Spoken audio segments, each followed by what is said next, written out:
Assalamualaikum warahmatullahi wabarakatuh. Saya Zahnurul Marisa dengan NIM akhir 043 dengan rekan saya Atia Mutmainnah dengan NIM akhir 042 akan mempresentasikan hasil diskusi kami untuk mata kuliah Ekonomi Korupsi dengan dosen pengampu Bapak Zuhairan Yunan, SE, MSc, PhD dengan judul Hukum Reformasi Sosial dan Pencegahan Korupsi. Oke, di bagian pertama kita masuk ke bagian pendahuluan, di mana korupsi ini merupakan salah satu masalah terbesar yang dihadapi oleh sebagian besar negara, terutama negara berkembang seperti Indonesia ini. Fenomena korupsi ini merugikan ya bagi suatu negara karena dapat merugikan keuangan negara dan mengganggu stabilitas sosial, politik, juga ekonomi. Dampak korupsi ini sangat luas, mulai dari pertumbuhan ekonomi yang terlambat sampai penurunan kualitas layanan publik masyarakat. Penanggulangan korupsi ini secara nasional hanya bisa dilakukan melalui pendekatan multidimensional yang meliputi dimensi hukum, reformasi sosial, dan juga pencegahan sosial. Selanjutnya masuk ke bagian pentingnya memahami hukum, reformasi sosial, dan pencegahan korupsi. Jadi, hukum di sini sebagai alat yang menindak para pelaku korupsi dan memberikan sanksi yang tegas kepada para pelaku korupsi. Namun penegakan hukum yang efektif ini memerlukan dukungan dari reformasi sosial yang tujuannya untuk membangun budaya integritas dan transparansi di masyarakat.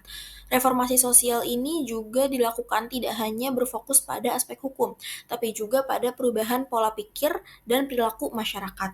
Pendidikan seperti anti korupsi juga menjadi salah satu strategi penting untuk menanamkan nilai-nilai integritas sejak dini. Dengan memahami dampak negatif dari korupsi ini, masyarakat diharapkan dapat berperan aktif dalam mencegah dan melawan praktik korupsi di lingkungan mereka. Bagian selanjutnya kita masuk ke peran hukum dalam membangun masyarakat yang adil.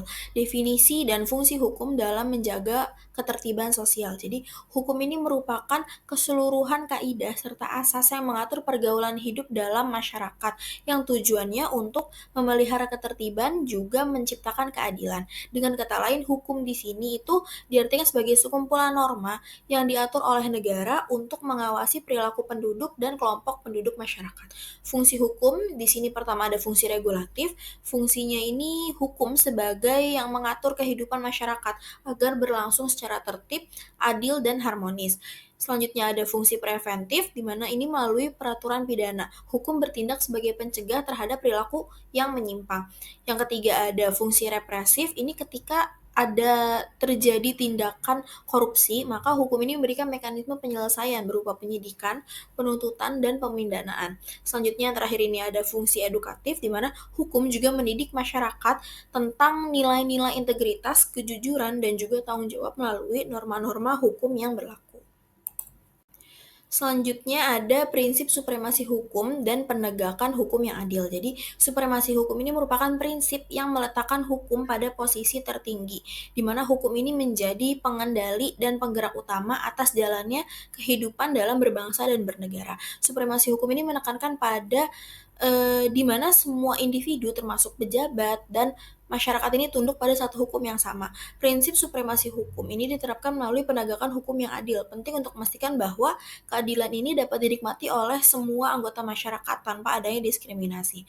Penegakan hukum yang adil ini mencakup penerapan hukum secara objektif tanpa adanya diskriminasi dan berdasarkan bukti juga prosedur yang sah.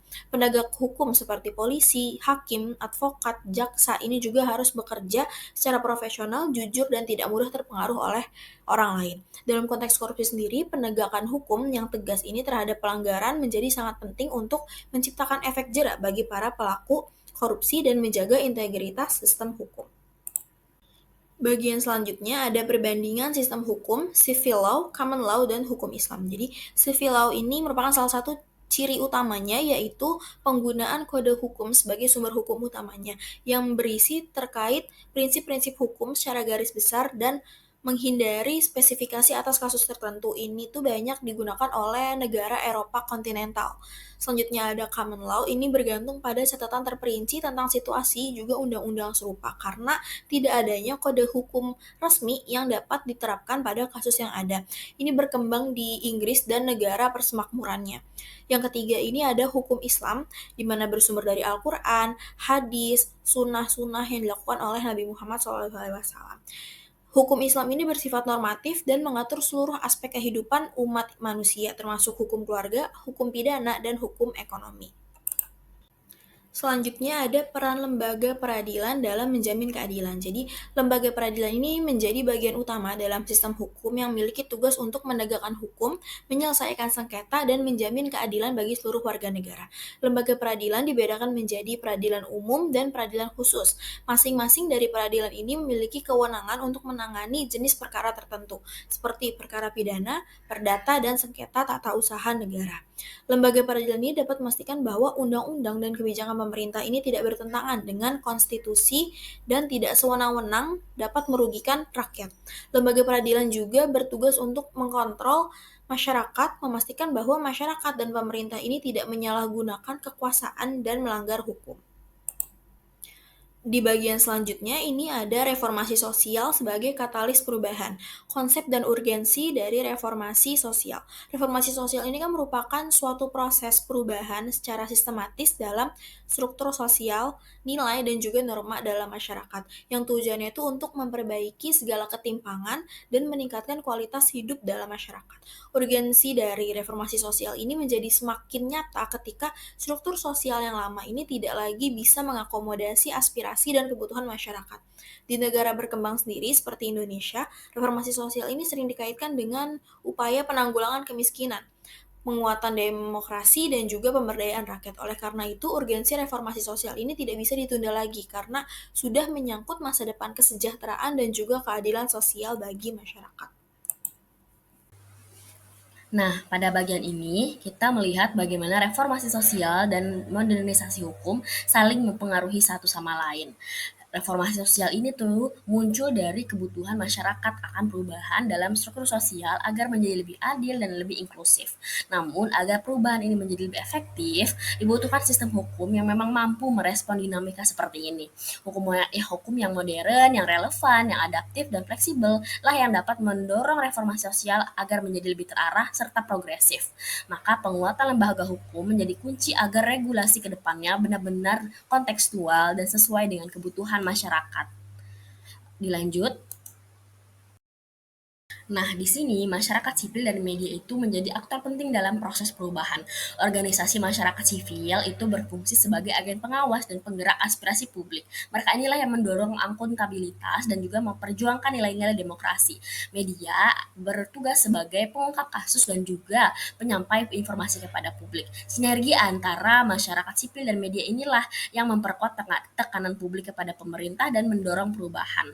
Namun, reformasi tidak selalu berjalan mulus. Ada saja hambatan-hambatannya, hambatan budaya seperti patronase dan permisivitas terhadap korupsi, yang memang membuat masyarakat malah menerima korupsi sebagai hal yang wajar. Hambatan politik juga besar, seperti dominasi oligarki dan kemudian birokrasi yang dipolitisasi dan pejabat cenderung tidak berkomitmen pada perubahan.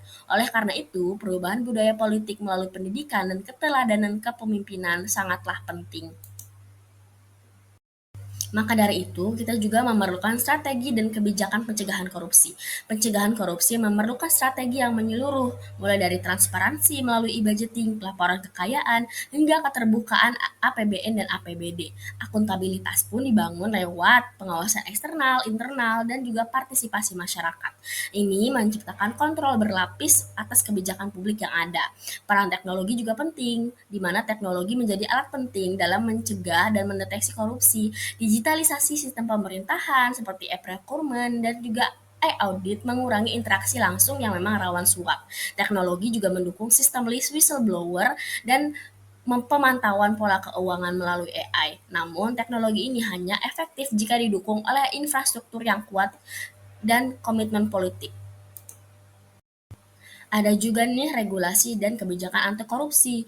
Nah, dasar hukum yang kuat menjadi landasan yang penting. Undang-Undang Nomor 31 Tahun 1999 dan juga Undang-Undang Nomor 20 Tahun 2001 menjadi payung hukum utama pemberantasan korupsi. Kelembaga seperti KPK, Kejaksaan, dan Pengadilan Tipikor juga memegang peran penting dalam implementasi hukum ini. Namun, tantangan tetap ada, di mana intervensi politik dan pelemahan regulasi juga terjadi. Oleh karena itu, menjaga independensi lembaga hukum dan konsistensi regulasi menjadi hal yang mendesak. Nah, peran pendidikan dan kesadaran publik juga penting, di mana korupsi juga merupakan persoalan nilai dan moral, sehingga perlu menanamkan pendidikan anti korupsi sejak dini, dan juga kampanye publik untuk meningkatkan kesadaran masyarakat. Nah, disinilah titik simpul penting. Hukum, reformasi sosial, dan strategi pencegahan korupsi harus berjalan sinergis. Supremasi hukum harus ditegakkan untuk semua tanpa pandang bulu. Sementara, reformasi sosial juga perlu untuk memperbaiki nilai dan budaya masyarakat. Sinergi ini menciptakan solusi yang komprehensif dan juga berkelanjutan. Di sini juga ada peran pemerintahan, di mana peran strategis ini dilakukan melalui reformasi birokrasi dan digitalisasi pelayanan publik. Namun, semua ini hanya akan berhasil jika ada komitmen dari pemimpin tertinggi, baik di tingkat daerah maupun di tingkat nasional.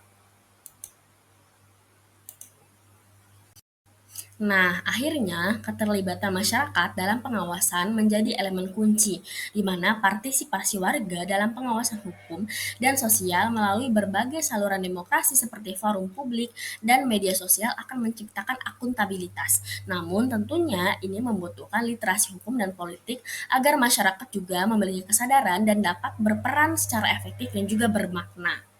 Kita lanjut ke kesimpulan. Nah, keseluruhan presentasi ini menegaskan bahwa pemberantasan korupsi tidak bisa hanya mengandalkan hukum semata. Diperlukan sinergi antara sistem hukum yang adil, reformasi sosial yang menyentuh akar budaya, serta strategi pencegahan yang memang mencakup teknologi, regulasi, dan pendidikan.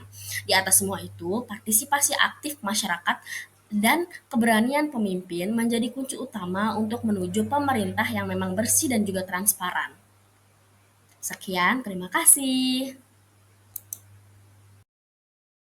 Sekian pemaparan hasil diskusi kami, kurang lebihnya mohon maaf, semoga bermanfaat. Terima kasih. Wassalamualaikum warahmatullahi wabarakatuh.